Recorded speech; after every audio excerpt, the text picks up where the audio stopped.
मैं डॉक्टर मनीषा शर्मा आप सभी का हृदय से स्वागत करती हूँ। आज की इस वीडियो में मैं आपको वो रहस्य बताऊंगी जो भगवान विष्णु ने नारद जी को सुनाया था। वो रहस्य क्या था? वो रहस्य पीपल को एक बार जल चढ़ाने से क्या होता है, इससे संबंधित है। तो चलिए अपने इष्ट देव को प्रणाम करते हुए आज की रोचक कथा का शुभारंभ करते हैं। एक बार देवऋषि नारद नारायण नारायण का जाप करते हुए बैकुंठ लोक में पधारते हैं। बैकुंठ में भगवान विष्णु अत्यंत शोभनीय स्वर्ण तथा रत्नों से जड़ित सिंहासन पर बैठे हुए होते हैं। बैकुंठ के द्वार स्वर्ण से बने हुए होते हैं।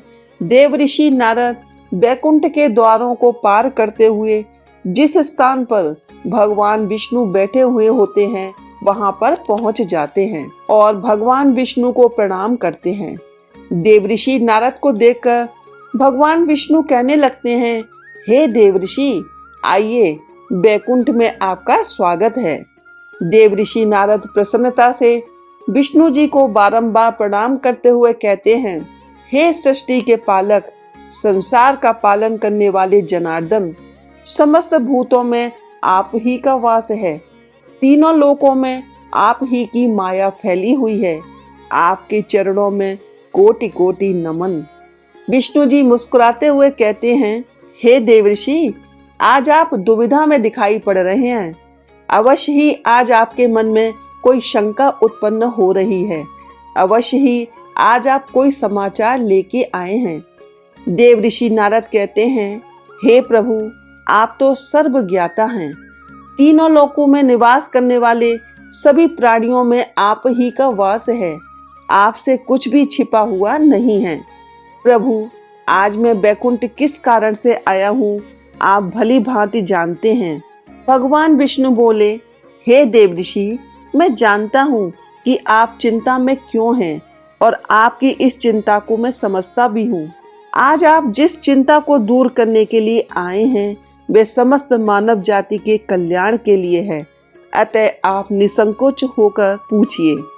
तब देवऋषि नारद कहते हैं, हे प्रभु, आज मैंने कुछ मनुष्यों को पीपल का वृक्ष काटते हुए देखा। वह वृक्ष बहुत पीड़ा में था। हे प्रभु, पीपल में तो आप ही का वास है। आपने स्वयं कहा है कि वृक्षों में मैं अश्वत्थ हूँ। तो फिर मनुष्य ऐसा पाप क्यों करते हैं? मैं ये भी जानना चाहता हूँ कि पीपल को जल देने से मनुष्य को कौन सा फल मिलता है। पीपल को जल कब देना चाहिए, किस दिन इसकी पूजा करनी चाहिए? भगवान विष्णु बोले, हे देवऋषि, आप सत्य ही कहते हैं। वृक्षों में मैं पीपल हूँ। पीपल के वृक्ष में मेरा ही वास है। पीपल के महत्व के बारे में बताने से पूर्व मैं आपको एक प्राचीन कथा सुनाता हूँ। इस कथा के माध्यम से आपको सारे प्रश्नों के उत्तर मिल जाएंगे। जो मनुष्य इस कथा को एक बार सुन लेता है उसके सारे पाप नष्ट हो जाते हैं। जो इसे बारंबार सुनता है उसके सभी दुख दूर होते हैं और उसे धन धान्य की प्राप्ति होती है। पीपल के महात्म्य का जो भी प्रचार करता है उससे विष्णु लोक की प्राप्ति होती है। देवऋषि कहते हैं, हे प्रभु, इस कथा को सुनने की मेरी तीव्र इच्छा हो रही है। आप इस कथा को मुझसे शीघ्र कहें। मैं इसे ध्यान से सुनता हूँ और तीनों लोकों में इसका प्रचार और प्रसार करूँगा। श्री हरि कहते हैं, हे देवऋषि, प्राचीन काल में एक अत्यंत शोभायमान नगरी थी जिसका नाम नंदीग्राम था। उस नगरी में पुष्कर नाम के एक श्रेष्ठ ब्राह्मण रहा करते थे। वे सदैव धार्मिक कार्यों में लगे रहने वाले, पशु पक्षियों की सेवा करने वाले थे। उनके आश्रम में एक प्राचीन पीपल का वृक्ष था जिसकी नित्य ब्राह्मण पूजा किया करता था। नित्य उस पीपल के वृक्ष को जल से सींचा करता था। वह एकादशी का व्रत करता पीपल के वृक्ष में जल देकर उसकी प्रदक्षिणा किया करता था। बाहर जाते समय वह रोज पीपल को नमस्कार किया करता था। इस प्रकार से उस ब्राह्मण ने पीपल की रोज पूजा करके बहुत सारा पुण्य अर्जित कर लिया था। फिर एक दिन एक भयानक राक्षस भोजन की तलाश में उस पुष्कर ब्राह्मण के आश्रम में आता है और इधर उधर देखने लगता है। तभी वो ब्राह्मण कुटिया से बाहर आता है तो देखता है कि एक भीमकाय राक्षस वहां खड़ा हुआ है। जैसे ही वह राक्षस उस ब्राह्मण को देखता है तो कहने लगता है कि वाह, आज तो बहुत बढ़िया ताजा ताजा मांस खाने को मिलेगा। यह ब्राह्मण तो बहुत ही सुंदर, जवान और गुणवान दिखाई पड़ रहा है। अभी मैं इसी को चबा डालता हूँ। लेकिन पुष्कर ब्राह्मण उस राक्षस को देखकर बिल्कुल भी भयभीत नहीं होता और उस राक्षस से कहने लगता है, हे राक्षस, इस गरीब की कुटिया में तुम्हारा स्वागत है। तुम बहुत भूखे दिखाई दे रहे हो। कहो, भोजन में मैं तुम्हें क्या दूं? ब्राह्मण के ऐसे वचनों को सुनकर राक्षस बहुत आश्चर्यचकित होता है और सोचने लगता है कि ये ब्राह्मण तो मुझसे जरा भी भयभीत नहीं हुआ। अवश्य ही कोई बड़ा तपस्वी दिखाई पड़ रहा है। तब राक्षस बोला, हे महात्मा, आप कौन हैं और आप इस वन में क्यों रह रहे हैं? मुझे देखकर आपको जरा सा भी डर नहीं लग रहा? तब वो ब्राह्मण कहते हैं, हे राक्षस, मैं भगवान विष्णु का भक्त हूँ। मुझे इस संसार में किसी भी चीज का कोई भय नहीं है। इसलिए तुम बताओ, तुम्हें क्या चाहिए? तुम्हारी जो भी इच्छा हो वो पूरी की जाएगी। आओ, इस वृक्ष के नीचे आसन ग्रहण करो।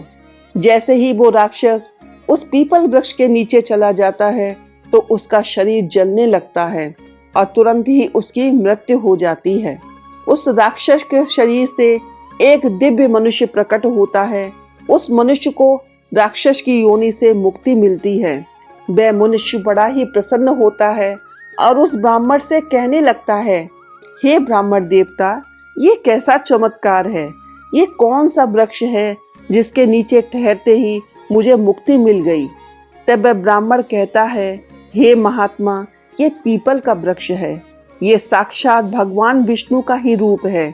ये सभी पापों का नाश करने वाला है। इस वृक्ष के समीप आने से तुम्हारे सभी पाप नष्ट हो गए हैं। तब वो दिव्य मनुष्य स्वर्ग की ओर जाने लगता है।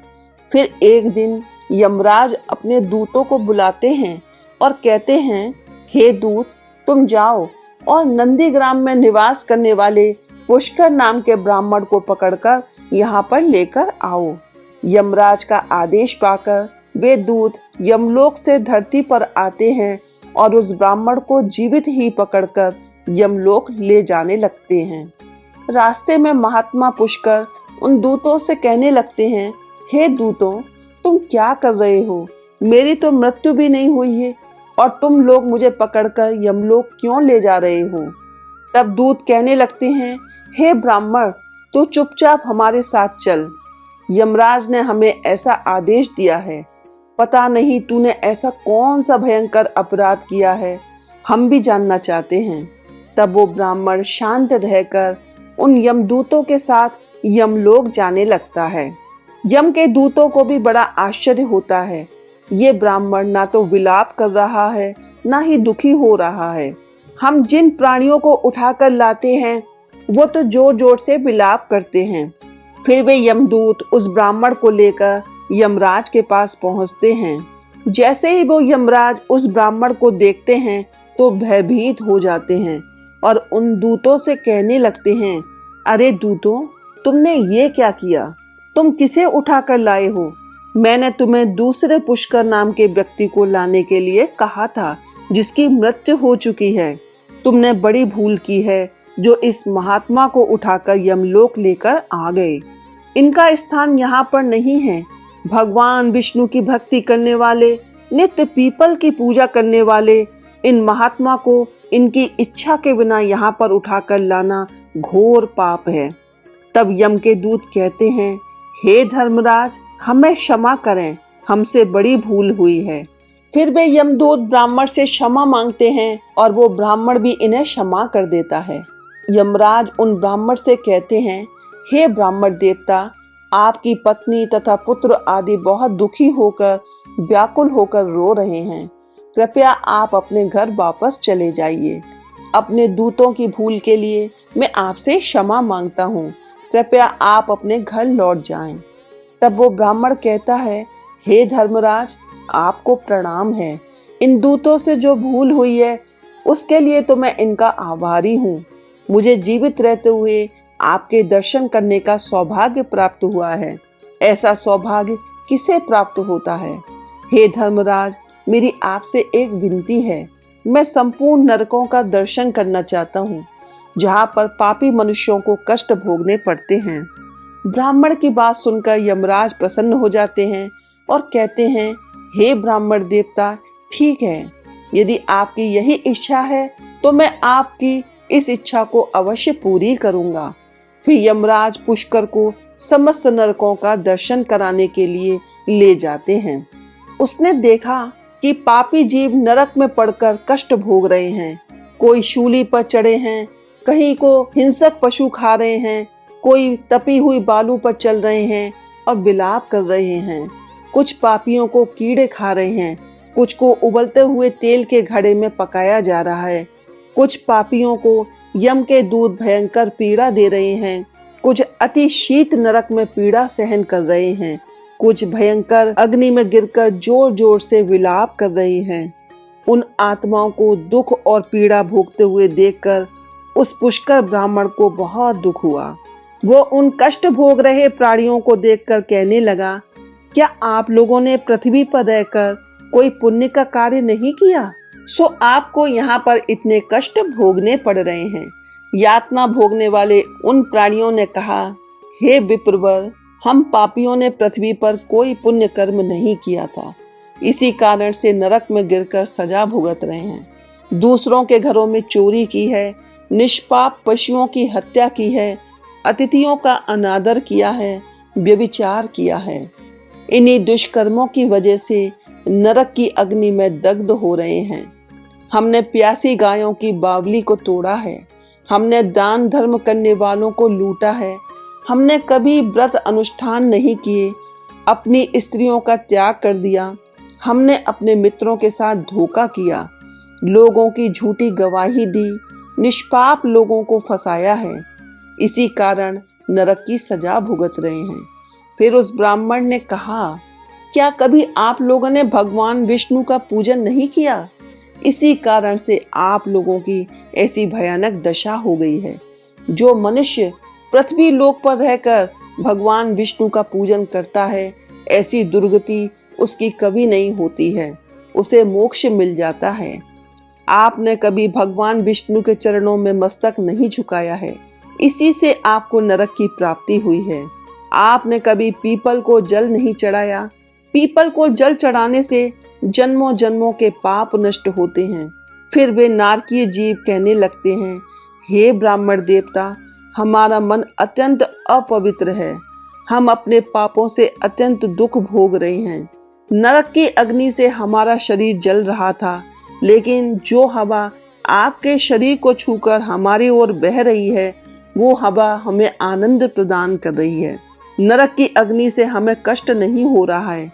हे धर्मात्मा, कृपया आप कुछ देर यहीं पर ठहरिए, जिससे हमें कुछ समय के लिए सुख मिल सके।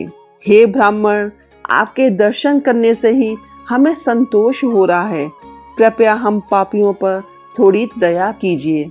फिर यमराज कहते हैं, हे धर्मात्मा, अब आपने नरक देख लिया, अब आप अपने घर को लौट जाएं। आपकी पत्नी का रो रो कर बुरा हाल है। तब ब्राह्मण ने कहा, हे धर्मराज, इन प्राणियों को दुख में देखकर मैं कैसे चला जाऊं? इनका करुण क्रंदन मेरे कानों में पड़ता है तो मुझे बहुत दुख हो रहा है। इनकी दयनीय पुकार मुझे सुनाई दे रही है। हाय, मुझे बचाओ, मेरी रक्षा करो। मैं समस्त भूतों में विराजित भगवान विष्णु की आराधना करता हूँ। यदि मैं इन दुखी प्राणियों को छोड़कर चला जाऊं तो मेरा जीवन व्यर्थ हो जाएगा। यमराज बोले, हे ब्राह्मण श्रेष्ठ, आपको इन पापियों की चिंता नहीं करनी चाहिए। ये सभी अपने कर्मों का फल भुगत रहे हैं। ईश्वर ने ही इनके लिए इस दंड का प्रावधान किया है, ताकि इनकी आत्मा की शुद्धि हो सके। आप इनके लिए कुछ भी नहीं कर सकते। लेकिन फिर भी वो ब्राह्मण नहीं माना। उसने उन नारकीय जीवों को मुक्ति दिलाने के लिए भगवान विष्णु से प्रार्थना करना शुरू कर दिया। प्रार्थना करते हुए कहने लगा, हे प्रभु, यदि मैंने सच्चे मन से आपकी आराधना की है, हर क्षण आपका ध्यान किया है, मैंने संपूर्ण जीवन आपकी भक्ति में ही बिताया है, तो मैं अपना सारा पुण्य इन पापी आत्माओं को दे देता हूँ। आप इन्हें कष्ट से मुक्त करें। हे कृष्ण, हे विष्णु, हे जनार्दन, इनकी रक्षा करें। ऐसा कहते ही उन जीवों को तुरंत कष्ट से मुक्ति मिल गई और सभी नरक को छोड़कर स्वर्ग में जाने लगे। सभी नरक के जीव कहने लगे, हे ब्राह्मण, आपकी सदा ही जय हो। आपकी कृपा से हम पापियों को मुक्ति मिली है। इस प्रकार से गुणगान करते हुए वे सब स्वर्ग की ओर जाने लगे, किंतु उनमें से कुछ जीव अभी भी नरक में ही कष्ट भोगने लगे, उनको मुक्ति नहीं मिली। इस अद्भुत चमत्कार को देखकर यमराज आश्चर्य में पड़ गए। वो सोचने लगे, ये तो असंभव है। कौन से पुण्य के प्रभाव से इस ब्राह्मण ने इन पापियों को मुक्ति दिलाई है। फिर उस स्थान पर भगवान विष्णु प्रकट होते हैं। यमराज और ब्राह्मण भगवान विष्णु को नमस्कार करते हैं। यमराज भगवान विष्णु से पूछते हैं, हे प्रभु, इस ब्राह्मण ने ऐसा कौन सा पुण्य कर्म किया था जो इसने ऐसा अद्भुत चमत्कार किया है। किस पाप के कारण कुछ जीव अभी भी नरक की यातना भुगत रहे हैं। तब भगवान विष्णु कहते हैं, इस ब्राह्मण ने पीपल के वृक्ष को नित्य जल दिया, उस वृक्ष का पूजन किया है, इसी कारण यह इतना बड़ा पुण्यात्मा बन गया है। इसी कारण इसने इन जीवों को नरक से मुक्ति दिलाई है। जो अन्य जीव अभी भी कष्ट भोग रहे हैं, इन मनुष्यों ने अपने पूर्व जन्म में पीपल के वृक्ष को काटा है, तोड़ा है, इसलिए इनकी मुक्ति नहीं हो पाई। जो मनुष्य पीपल के वृक्ष को जल से सींचता है, वो कभी नरक में नहीं जाता है। उसके अंदर इतना सामर्थ्य आ जाता है कि वो अन्य पापियों के पापों को नष्ट कर देता है। उनके सानिध्य में आने वाले घोर पापी भी पाप से छुटकारा पा जाते हैं। इतना कहकर भगवान विष्णु अंतर्ध्यान हो जाते हैं। तब यमराज उस ब्राह्मण को वरदान देते हुए कहते हैं, हे ब्राह्मण देवता, आप धन्य हो। आप पृथ्वी पर सदा निवास करो। आपको मृत्यु से कोई भय नहीं होगा। जो मनुष्य आपके सानिध्य में रहेगा, उसे भी कभी नरक की प्राप्ति नहीं होगी, उसकी कभी अकाल मृत्यु नहीं होगी। इस प्रकार वरदान प्राप्त कर ब्राह्मण ने यमराज को नमस्कार किया और पृथ्वी पर आ गए। पहले की ही भांति भगवान विष्णु की पूजा और पीपल वृक्ष की पूजा करने लगे। भगवान विष्णु नारद से कहते हैं, हे नारद, मैंने पीपल को जल देने का महत्व तुम्हें सुना दिया। जो भी मनुष्य पुष्कर की इस कथा को सुनता है, उसके सभी पापों का नाश हो जाता है। पीपल के जल देने का अत्यंत महत्व है, तो अतः आप सभी भी पीपल के वृक्ष में जल दें।